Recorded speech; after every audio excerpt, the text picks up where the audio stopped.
Hi there, in this tutorial here we're going to be looking at using the CAD command fasten in Onshape to produce an assembly. I'm going to be assembling the drawer part of the suite dispenser. And we're looking for all parts to be fully constrained in the assembly there. So we jump into Onshape.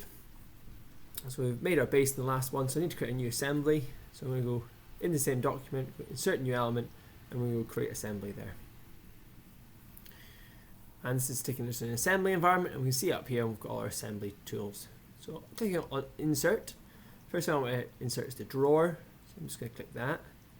We've got the handle, click to position that there, and the stopper there as well. We're going to click to position that there, and we can hit the green tick. On the drawer, I'm going to right click on that there, I'm just going to fix that so it's held in position.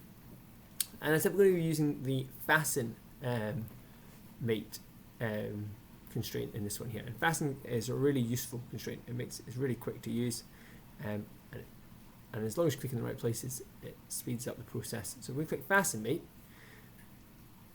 The point that's highlighted with the yellow curve circle, that's really important that you take note of what that is on, because that's the point that it's going to fasten to the other point we click with the yellow circle. So I click there, you see the center of that there had the yellow circle on it.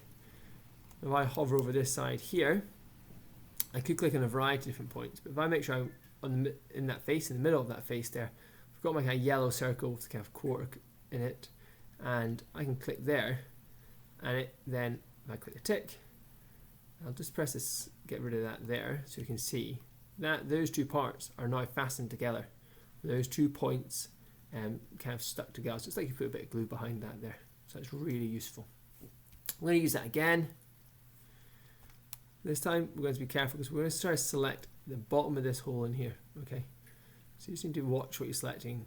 The top hole, you can see it's highlighted. We want the bottom though, so that's the bottom there selected. Oops, that's the bottom there selected. And you can see it says there it's selected.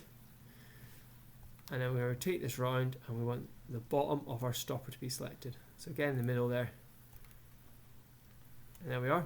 And we just click green tick. We can get rid of that. We don't need another constraint, and that there is now all fully constrained. So a really quick little one there to get the drawer assembled.